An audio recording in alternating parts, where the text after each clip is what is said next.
They thought she was just a barista, quiet, polite, forgettable. James "Snake" Morrison had robbed dozens of cafés, but this time felt off. He ignored the instinct. Big mistake.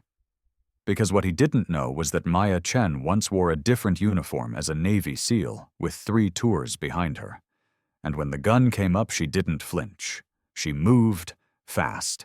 Stick around because the man who ruled the underworld just got dropped by someone he didn't even see coming. He brought a gun to a place guarded by discipline and lost everything. We love to see where our viewers are from comment your location and the time you found this video. Subscribe to stay connected. The morning sun glinted off James "Snake" Morrison's lucky silver chain as he adjusted it in the rearview mirror, a ritual he'd performed before every heist for 15 years. His weathered fingers traced the serpentine pattern, a reminder of the reputation that made rival crews scatter at his approach. Through the binoculars, Harbor Cafe looked like every other soft target he'd hit: clean windows, busy morning rush, predictable staff rotations. But something about that female barista's movements kept drawing his attention. "Look at her moving like she's got military training or something." "James Snake," Morrison muttered to himself, watching her efficient motions behind the counter. The weight of his lucky chain felt heavier than usual, like a warning. But he'd built his criminal empire by crushing doubt, not listening to it. "Nobody stops the snake," he whispered his signature phrase, feeling hollow for the first time in years. The cafe's security cameras were positioned exactly where he expected: amateurs. James "Snake" Morrison had memorized their blind spots during yesterday's recon. But as he watched that barista smoothly handling 3 orders while scanning the room, his instincts screamed danger. She moved like a predator pretending to be prey. "Boss, we're ready," crackled his earpiece. "Waiting on your signal." James "Snake" Morrison gripped his lucky chain, the familiar touch, failing to calm his unusual nerves. "Execute in 60 seconds," he ordered, voice hard, with artificial confidence. The quiet before a job had always sounded like a ticking clock to him, but today it pounded like a warning drum. Standing outside Harbor Cafe's entrance, James "Snake" Morrison felt every one of his 45 years.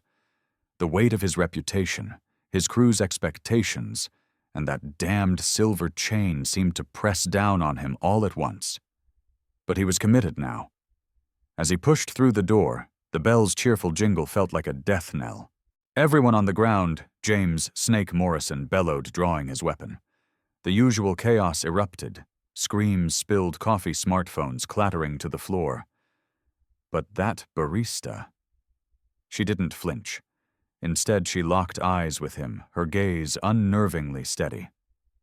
"Sir, you might want to reconsider your choices," she said calmly, hands visible on the counter. Something in her tone made his finger twitch on the trigger. "Shut up, you don't know who you're dealing with!" "James Snake," Morrison snarled, advancing towards the counter. His lucky chain caught the fluorescent lights, throwing silver reflections across her face. "Actually, I do. James Snake Morrison wanted in 3 states. She smiled, but it didn't reach her eyes. "Former Navy SEAL Maya Chen, and you've just made a terrible mistake." James "Snake" Morrison's world exploded into motion. Before he could squeeze the trigger, she moved with impossible speed. His weapon went flying, his lucky chain snapped, and he found himself face down on the counter, arm twisted behind his back. The entire takedown was captured on dozens of smartphones. Harbor Cafe showdown, trending within minutes. Type "Snake down" if you've ever seen karma strike this fast. A teenager shouted, live streaming the entire scene. Lying there, James "Snake" Morrison's mind raced through 15 years of successful heists. Had he gotten sloppy? No. She was different. That nagging voice had been right. Harbor Cafe wasn't just another target. It was the end of his reign. His lucky chain lay broken on the floor, silver links scattered like his shattered confidence. As police sirens wailed in the distance, one question echoed in his mind. How had the legendary snake failed to recognize another predator's lair? "You know what the difference is between us?" Maya asked, maintaining her hold.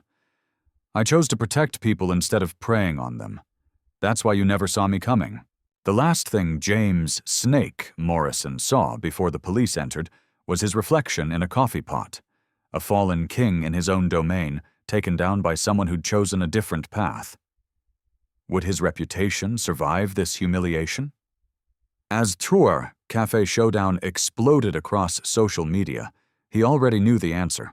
Have you ever witnessed a legend fall? Comment below with your story of seeing the mighty humbled. James "Snake" Morrison pressed his back against the cold brick wall, silver chain glinting as sunrise painted the alley in deceptive gold. That military bearing of the barista kept nagging at him, scratching at old instincts he'd learned to trust during his 23 years of successful heists.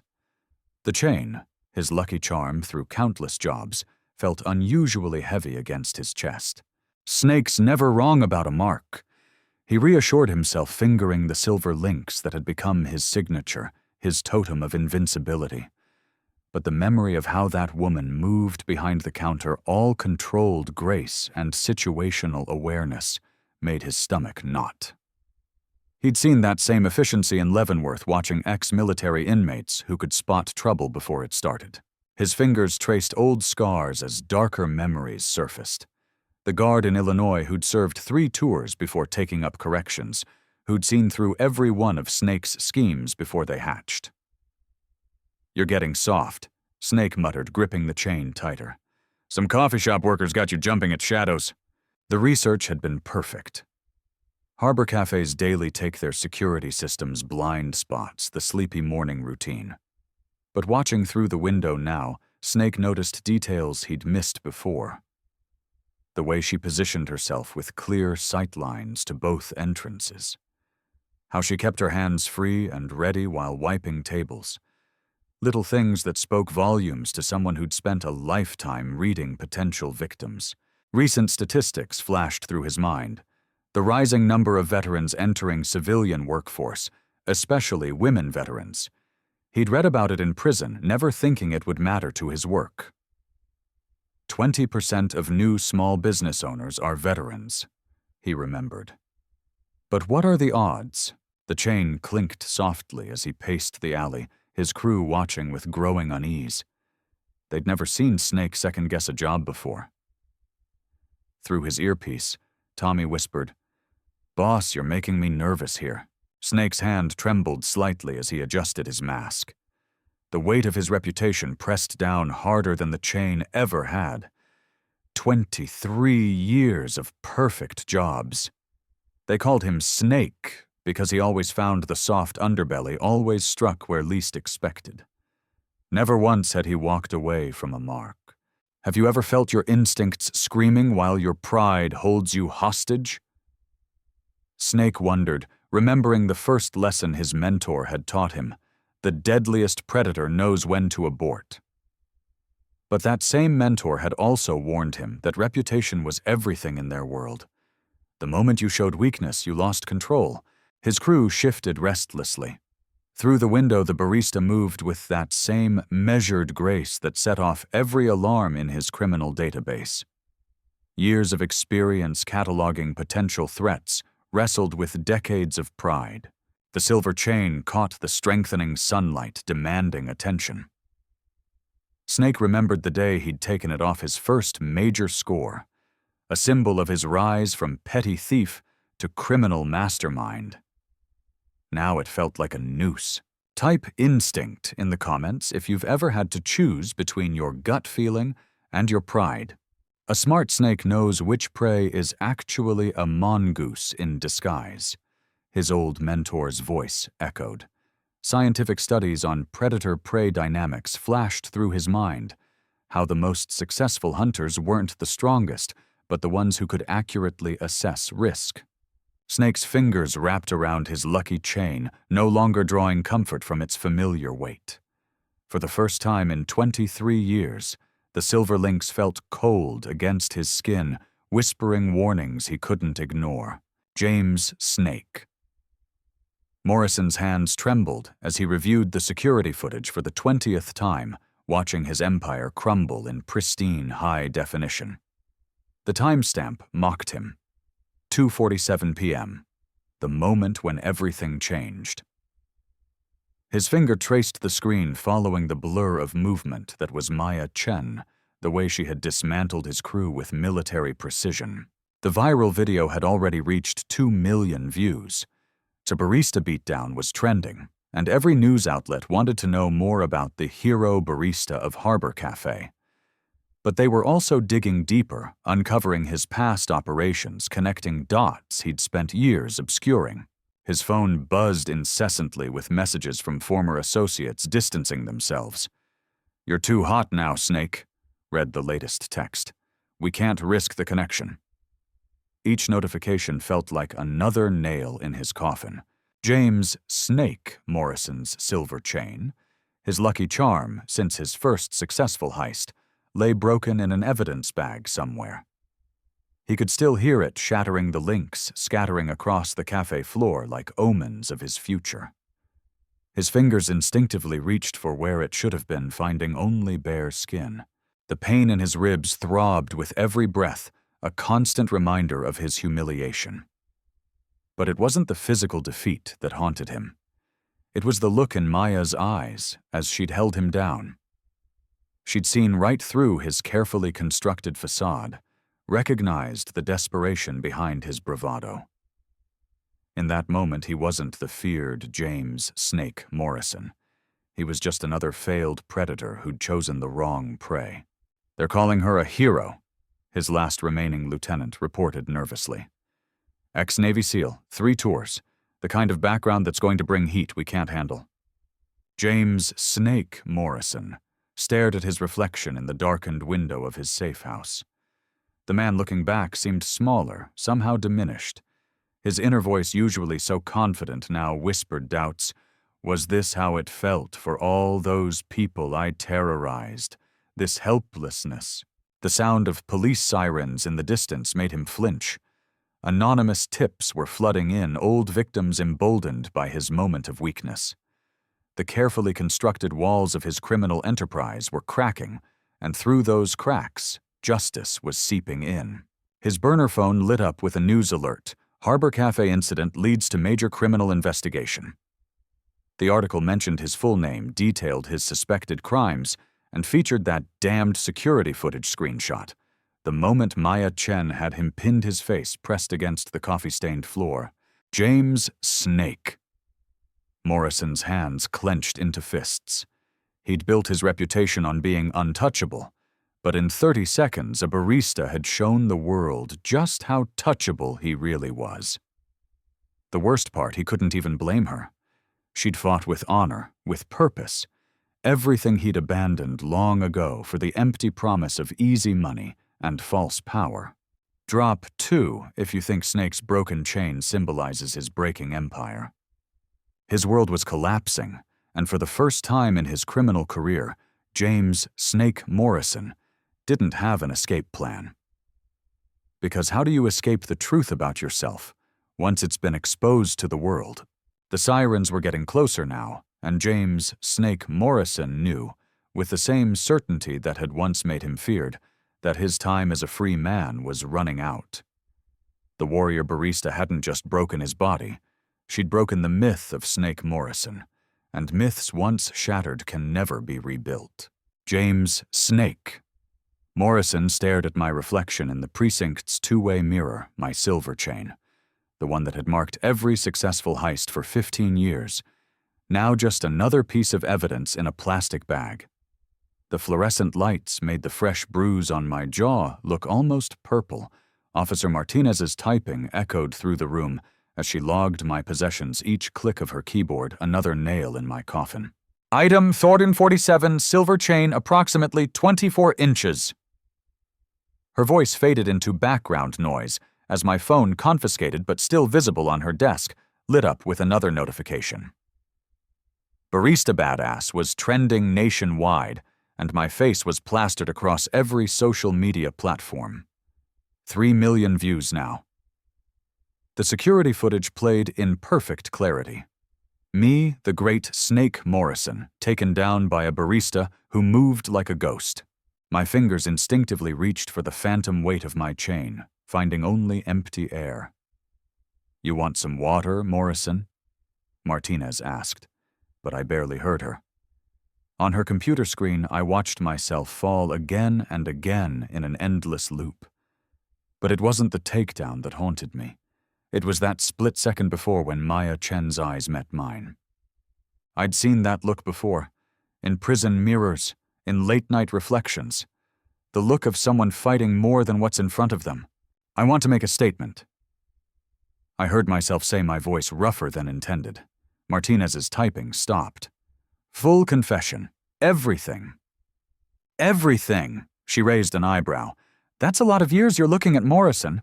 I leaned forward, the handcuffs clinking against the metal table. "Did you see her eyes in that video when she moved?" The words tumbled out before I could stop them. She wasn't just protecting some coffee shop. She was fighting every battle she'd ever lost. Just like every time I put on this chain, I was trying to be someone I thought I had to be. The door opened, and Detective Rhodes entered with a tablet. "Your little performance just hit 4 million views, Morrison.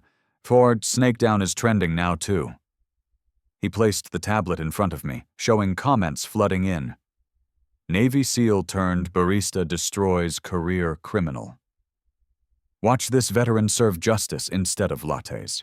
Type chain breaks if you've ever needed to let go of who you thought you had to be." I whispered, reading the comments. The detective gave me an odd look, but I wasn't talking to him. My chain lay there in its evidence bag, catching the harsh fluorescent light. For 15 years, it had been my armor, my identity. Snake Morrison never went anywhere without his signature silver chain.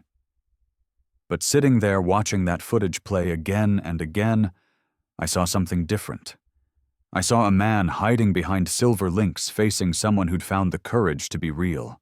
"I'll need a pen," I said, looking directly at the two-way mirror where I knew others were watching. "And lots of paper. If I'm going to tell the truth, I want to tell all of it." Detective Rhodes slid a legal pad across the table. "Start from the beginning." "No," I corrected him, picking up the pen. "Start from right now. Start with today when a barista who fought her demons showed me it was time to face mine." The chain gleamed in its evidence bag, no longer a symbol of power, but a reminder of chains I'd put on myself. In the precinct's harsh light, surrounded by the viral evidence of my downfall, I began to write. Not the story of Snake Morrison, the criminal they all thought they knew, but the truth I'd been running from with every heist, every swagger, every clink of that silver chain. "Share this if you believe people can change," I muttered, watching my hand move across the paper. Because right now, starting with these words, that's exactly what's happening. James Snake Morrison stands in the doorway of Harbor Cafe, his fingers instinctively reaching for a silver chain that's no longer there. The morning light catches the gray in his hair. A year in prison has aged him more than he cares to admit. The familiar aroma of fresh coffee wraps around him, but it's different now. Everything is the usual James. Maya's voice carries none of the fear from that fateful day. James Snake Morrison nods his shoulders, relaxing, as he takes his regular spot at the counter. The grinding of coffee beans fills the air. A sound that once meant nothing to him now serves as a daily reminder of redemption. "I watched your speech at the youth center yesterday." He says, his voice carrying the weight of transformed pride. 20 kids signed up for your self-defense program. Who would have thought my biggest failure would become your greatest success? The security camera in the corner catches his eye, the same one that recorded his attempted robbery. Now it watches over a different man, one who testifies at community meetings about the power of second chances. James Snake Morrison pulls out his wallet, and between the bills there's a worn newspaper clipping, Former criminal helps launch community protection initiative. He reaches into his jacket pocket, feeling the small box that holds his silver chain. Once a symbol of his street reputation, now it serves a different purpose. Every month he shows it to a new group of at-risk youth, telling them how surrendering his old identity gave him something stronger than fear. It gave him purpose. You know what's funny? Maya, James' snake. Morrison says, watching her prepare his coffee with the precision he once reserved for planning heists. I came here thinking I was the warrior that strength meant making others fear me. Turns out real power isn't in how many people fear you. It's in how many people you help stand up again. The afternoon sun streams through the cafe windows, catching the donation box for the youth program. His monthly contributions, earned from honest work now, help kids choose a different path than the one he once walked. The silver chain catches the light through its box's clear lid displayed alongside a simple message. Sometimes surrender is the bravest fight of all. Or, Type 1. If you believe everyone deserves a second chance at redemption. James "Snake" Morrison takes his last sip of coffee, the warmth spreading through his chest like the pride he feels watching Maya teach her afternoon class. Through the window, he sees kids arriving for today's session, their eyes bright with the same determination he once mistook for weakness. You know what the hardest part was? He reflects his voice carrying to the young barista training under Maya. Realizing that all those years I wasn't really strong at all. True strength was staring me in the face that day, wearing an apron and refusing to back down. The silver chain stays in its display box at the cafe, a testament to transformation. James "Snake" Morrison stands leaving a generous tip, his new ritual of restitution. The coffee grinder whirs one last time, its sound now a melody of change rather than a cover for threats. Share this story if you believe that our greatest battles are often fought within ourselves. As he steps out into the afternoon light, James "Snake" Morrison knows his story isn't just about surrender. It's about finding victory and letting go. The warrior spirit he once claimed through violence now shows itself in every kid who chooses peace over power. Every morning he chooses coffee over chaos. And every time he signs his full name to another check supporting Maya's program. The door chimes behind him, and for a moment he pauses. Through the window, he watches Maya begin her class teaching strength through protection rather than intimidation. James "Snake" Morrison smiles, knowing that sometimes the greatest power lies not in the fights we win, but in the battles we choose to stop fighting.